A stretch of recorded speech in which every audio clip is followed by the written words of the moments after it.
If you like No Such Thing as a Fish and think they're too professional and too funny, then keep listening to our podcast. I Read It OS, your science questions answered.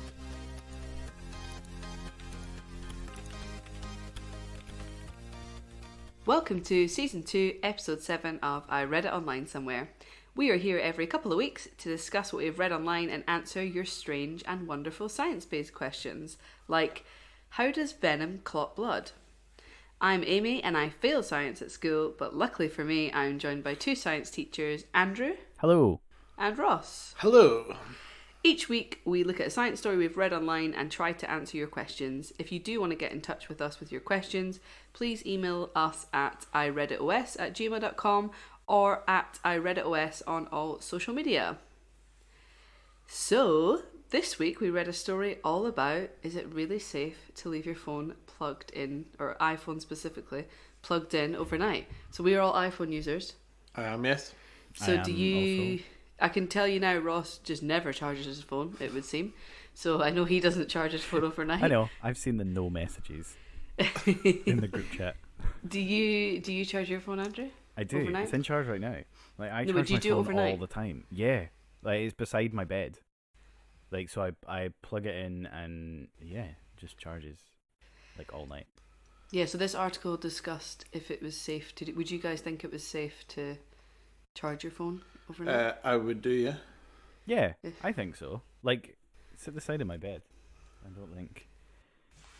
Because you do hear some horror stories about houses going up in flames and things like that, but actually Apple say from this article it's perfectly safe to charge your phone at night as long as you use basically their products.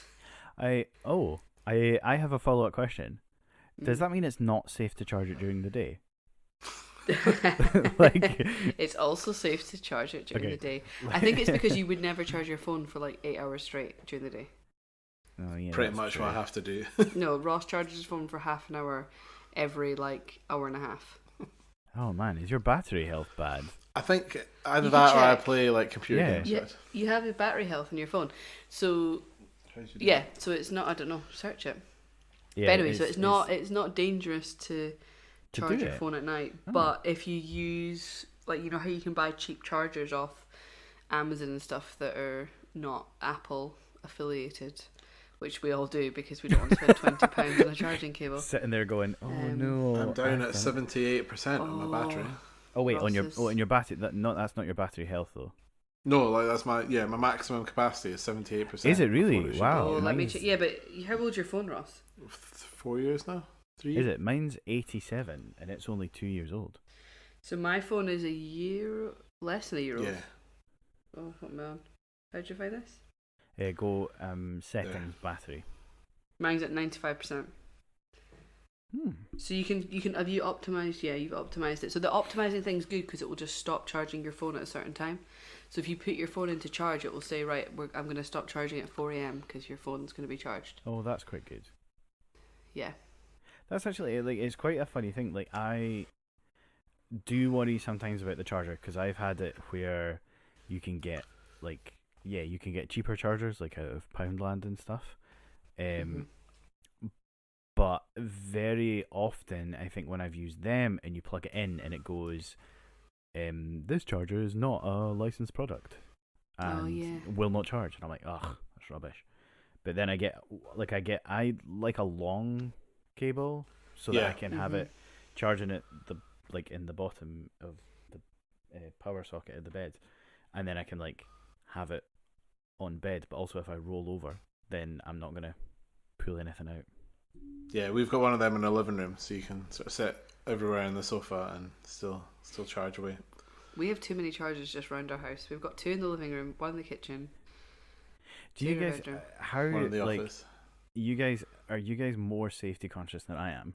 So I unplug Probably my not. phone and then just drop the cable. I don't even turn it off. Well, yeah. I'm so probably you don't- asking for a fire. So you don't actually need to turn it off because inside the plug is a switch mode transformer. which basically, I know, look at me, physics teacher knowledge, which basically means that it'll only work if there's something plugged into it. So if you don't have anything plugged in, there's no current going through the circuitry at all. Is that the same as so is that in the plug itself, not the wire? Yeah, so it's in the plug. So with like an iPhone plug, you can't open up. So if you get like your kettle or something, if you got like an old one, you can unscrew it and there's not much inside the plug. Or if you take your lamp, for example, inside the plug, there's not much there. But inside those plugs, you can't unscrew it, you can't take it apart because there's a whole transformer hidden within the plug. Ross, you're saying those plugs while Andrew's holding up an Apple plug. Yeah, people don't know he's holding up one. Sorry. I'm absolutely. So I've got like one in my top drawer, and like I didn't even notice it. That you can't unscrew it. That you can't unscrew it. There you go. Yeah, so actually they've quite a lot of things you can't unscrew anymore because that is the reason people had house fires, is people would unscrew them for fun, just clip some wires, put them back in and then do it wrong, and then that would start a house fire. So why do we have to learn this in school? You know how you've got your earth cable. Well, you don't anymore. It's been removed from it? it left with standard grade. Hey, maybe I would have passed science if what was Is it? that why? That's not why I failed science, Andrew. There's many reasons. That was not one of them. Inability to sit and listen. I was more meaning, is that why it was removed? Because there's not many plugs, but lots of plugs have. Your mind has really been blown. So your challenge tomorrow, Andrew, your homework, is to actually go around and look at your plugs. So most of the plugs now, new plugs, if you take them out of the wall, there's a little hatch for a fuse, so you can pop that, you can replace the fuse, but you can't do anything else to the plug. So you can only do it with older stuff. Why did we need to do it? Because people would have house fires. Oh yeah. No, but why did? Well, okay, history of plugs, everyone. Right, so way back in the 1930s. This podcast is taking a turn. Way back in the 1930s, when you used to buy an appliance, it didn't come with a plug, so you just get a cable. You'd have to buy the plug separately from a hardware store, and then you'd have to wire it yourself and put it in. That caused lots of house fires, so they stopped doing that and sold them with the plugs attached. But you could still take the plug apart. That still caused lots of house fires because people are idiots. So they stopped you being able to get into them at all. So all you can do now is replace the fuse. Oh, that's mental. So there's much less. So if there's a house fire now, it's not because of the equipment that's plugged in. It's because of a problem with your like stuff behind the wall, basically. Unless you're not using proper, like dodgy cables. Yeah. So if you use, they say as well, you know how you've got cables. Even like dodgy cable, like if you bought a cheap charger, you still can't get into the plug. You can't. Yeah, I know, but then they fray and things like that. I think Apple ones are actually the worst. Yeah, we got an IKEA one. That is one of the best chargers I've had. Yeah, but it's made of like different. It's made of like material, like not. No, it is made of material. No, but it's made of almost like clothes material or kind of. Oh, I've got like a fabric cable. Yeah, fabric. That's what it. I got but it is quite good because it's really long. It's the length. Probably the same one. Yeah, so you know when you go on holiday and 3 plugs. You know when you go on holiday and switch off all your plugs, you probably don't need to do that anymore. It's good to save electricity. Don't get that wrong. Oh yeah, but, I still kind of. But people used to switch them off so you didn't have like a house fire. But do you remember when you used as long as you're not plugging in stuff from like 40 years ago, you're probably okay. Andrew lives in Skye though, remember? Yeah, I do that and then forget I've got like smart lights, so then it takes everything off the system when I turn it back on again. Oh, that's annoying. Yeah. It's really annoying. We had that with a power cut. And I was like, oh no. We need to switch all the lights. The power comes on in the middle of the night and all the lights go on. Power cuts when the alarm goes off, the house alarm. Oh yeah. There's nothing worse. Then it keeps going off. Oh, it's like backup battery, right? Yeah, I don't know. It just goes off and it goes back on, the power. It's just like, I'm just gonna go off just in case. But yeah. Anyway, so that was plugs. Is what we read online this week. Yeah, so let's talk about batteries for a bit then, because that was also in the story. Okay. So you know when you're out in the cold and your battery just dies for no reason when you're at like 14%? Yeah. That's because it's cold. Yeah, but you can, if you warm it up, warm up your phone, you can put it back on. Yes. So why? Yeah. Because it's warm. I don't know. Is it like I've heard that you can make batteries last longer by putting them in the fridge? So there's two things. That sounds like I read Old wives' tale. No, it's true. So a battery will hold its charge if it's cold, but if you use it while it's cold, it will lose its charge quicker. It's actually to do with a chemical reaction that's happening inside the cell. So any cell that you're using there's a chemical really reaction. taking your smart pills today? We're on my subject for a change instead of talking about viruses and bananas. So questions from the public. Where was I? Batteries, cells. Battery. So yeah, so there's a chemical reaction that's happening inside a cell or a battery, and as Andrew, you'll probably know, if you increase the temperature of a chemical reaction, it will increase the rate of reaction. Yep. So. Andrew's like, sure. Yeah. Whatever you say. Do that. So if you want to use it and you want it to keep being used, you want a sort of warm battery. They're designed to be at room temperature, and they'll work well. But if you want to hold your charge, then you want to have it cold, because even though when it's not plugged in, there'll still be a little bit of stuff sort of leaking through, if that makes sense. And so if it's cold, that leakage through stops as well. So it holds its charge much better.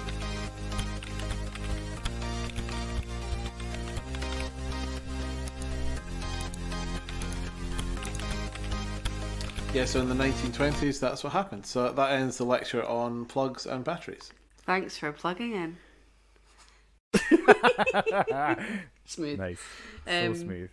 So now we're moving on to why we failed science at school, or you failed science at school, someone failed science at school. Andrew, over to you. Hello. Because I've not read anything. It's me again. So this week on Tell Me You Failed Science at School Without Telling Me You Failed Science at School, we're talking about alkali water and how you can make your water alkaline. So I don't know if you've seen this, so I saw this on TikTok and I went on a rage and I watched all the videos, and literally it's the same thing. There's this guy, I'm not going to give you his name because we don't want to really give him any more sort of clout. But essentially he was talking about alkali water and how you should make your water more alkaline, because it's better for you, because it will cure things like, cancer and disease and dangers. Now what he does in the video, you may or may not have seen this, but he it depends what sort of side of TikTok you're on. He pours the water into a sort of beaker or a glass. He then adds in drops. Now he says that they are pH drops. It's definitely sodium or something. Well, so what he does next kind of tells you why it does what it does. So he puts it in, and then he it kind of goes, slight yellow greenish, because if you didn't know, folks, most waters are around about pH 7. They're not always directly pH 7. They may have that's neutral. Yeah, so they may have some sort of salts in them, or they may have, additives that will change them ever so slightly, but they're not going to be wildly that far away from pH 7. However, he then gets a straw and then blows bubbles into the water. Oh. Now, Amy, can you tell me what gas we breathe out? Carbon. Wrong. Actually, it's mainly nitrogen. Carbon dioxide.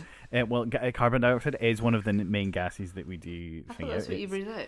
It was exactly what I was after. And we do also just breathe being out. A wise ass. we do also breathe out nitrogen. You're really making me question. And oxygen. You actually breathe out more oxygen than carbon dioxide. Oh my word. However, what he's doing is he's actually putting carbon dioxide into the water, which is actually changing the pH of the water by using, I think it's carbonic acid. I think that's. But what's the substance he's putting in before he does that? Water. Oh, just a pH indicator. Well, that's what he says it is.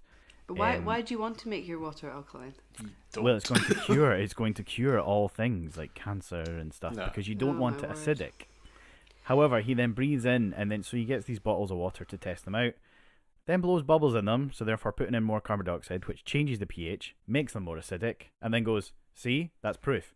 So, just to clarify, folks, water is perfectly fine. You don't really need to worry about it as long as you're getting it from a bottle. Most of the time, it has been filtered through lots and lots of rocks, Or a got tap. lots of minerals in it, or tap water. Reuse your plastic bottles. But the main thing is, folks, your water's fine. Don't touch it. Wow, okay. And if you got it too alkali, that would not be good for you. No, it's going to burn your inside. Yeah. As Really? much as it is too acidic. But, yep. So there you Just stick to the neutral. go. Stick to neutral water. Just stick to regular water out the tap. Council juice. Well, thanks for that, Andrew. And now we're moving on to the questions. So this week, we are going in slow motion. Ross is really cheeky tonight. The first question is, how does Venom clot blood? Didn't know it clotted blood. Yeah, so that is so when the Symbiote spider or the snake bite you, it will release in its venom, and venom will clot the blood, and it will cause that word from a few weeks ago. Coagulation. Oh, Coagulation. So the blood will coagulate inside of you, which is why it's a bit of a problem. So it'll turn it into like a jelly substance. So that's why it's a problem. So it just like can't flow around you then. Yeah. So does it stop it moving? Yeah.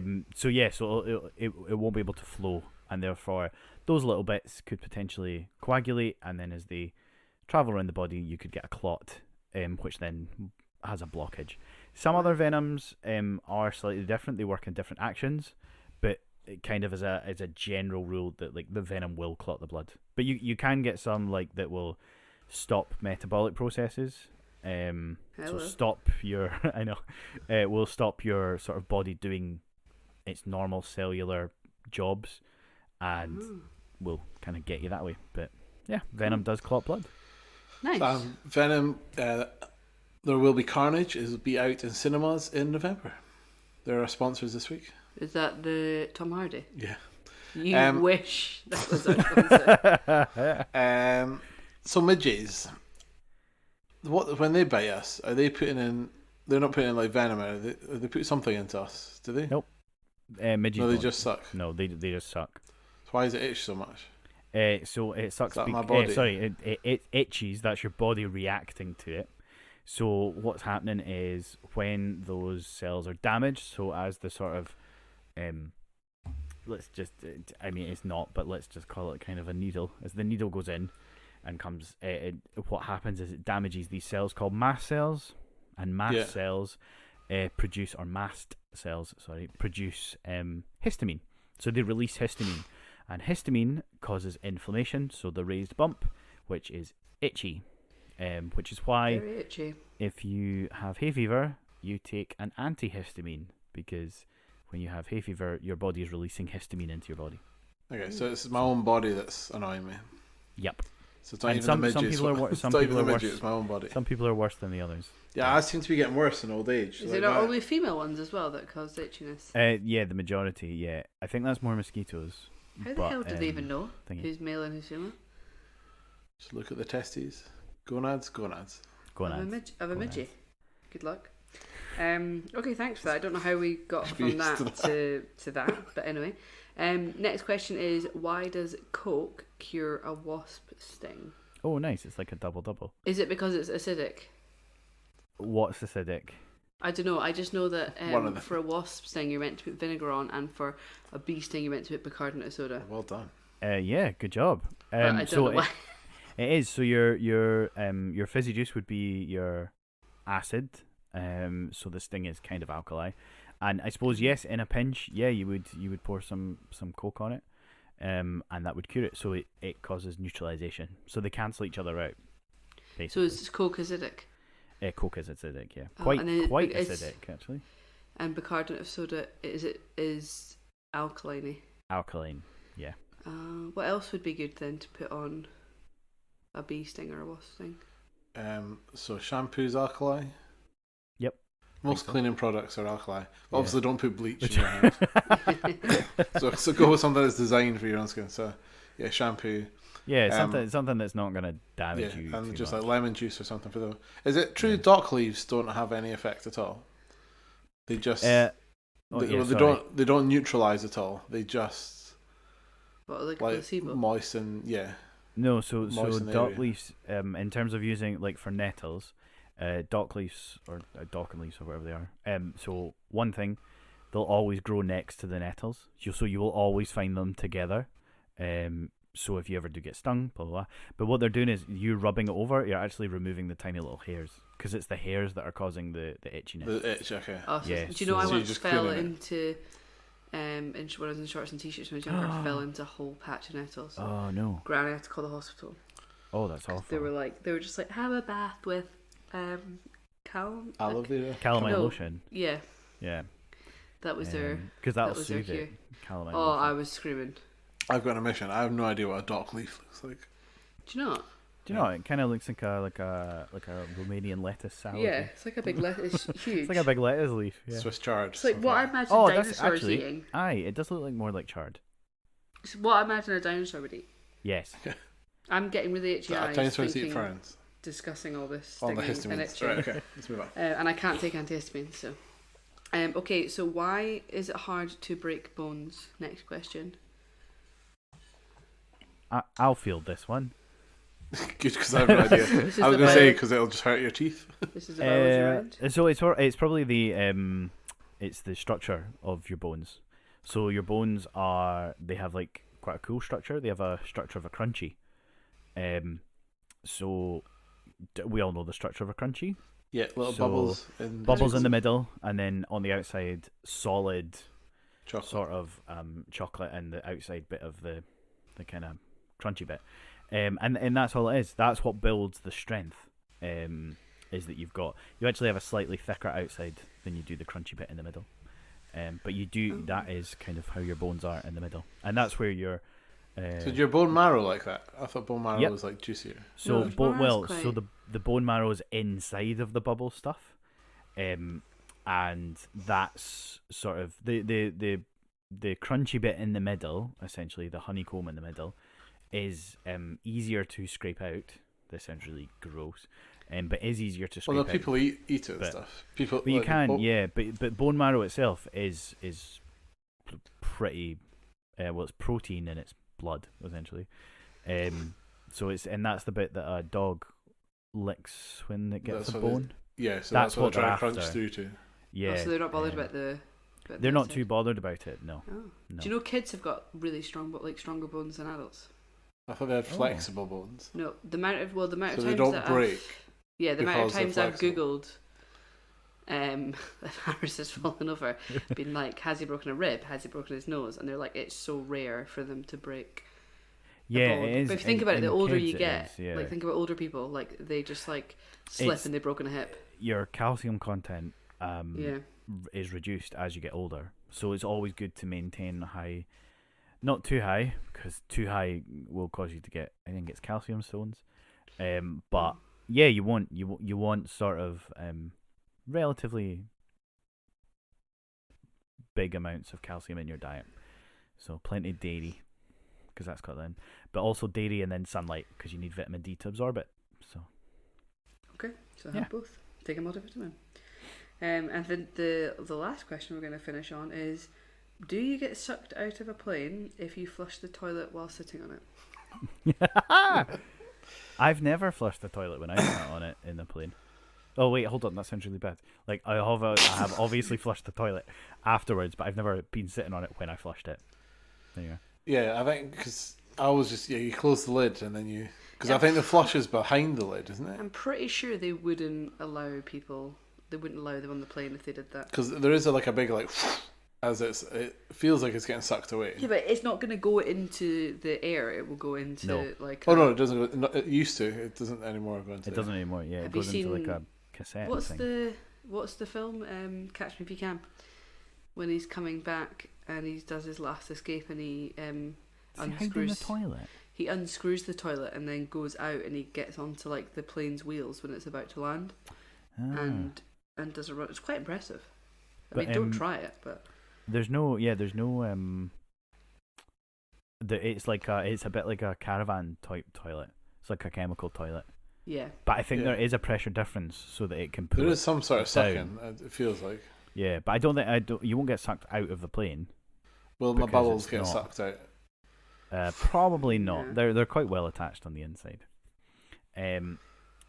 But the So same with train toilets, is it not? Yeah, they're the Train same. toilets, I think, are the same. Yeah. I couldn't tell you last time I was on a plane or a train, so. An automobile? You're on a steam train. I was on a but they didn't. Yeah, have hold toilets. on. Yeah, you were on a train like 3 weeks ago. Yeah, but they didn't have toilets, or they did, but I went to the toilet at the train station. Ah, right. Oh, I see.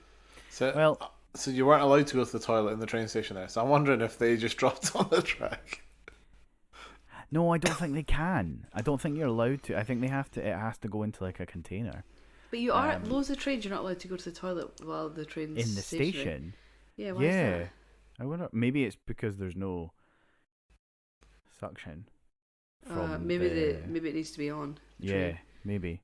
Well, I mean, if you know how train toilets work and want to tell us maybe a little bit more information on that, then please do get in touch at our email address, ireaditos@gmail.com, or find us on Facebook, TikTok, Twitter, Instagram, or Facebook at ireaditos. And please do tell others about our podcast and leave us a review. It helps us in the charts and it allows us to find more podcasts in the podcast world. Also, we want to have a sort of big shout out to our Grab Us a Coffee. So thank you very much if you have grabbed us a coffee. We very much appreciate it. It is pumpkin spice latte season after all. So thank you very much, and we will see you next week. Bye. Bye. Bye.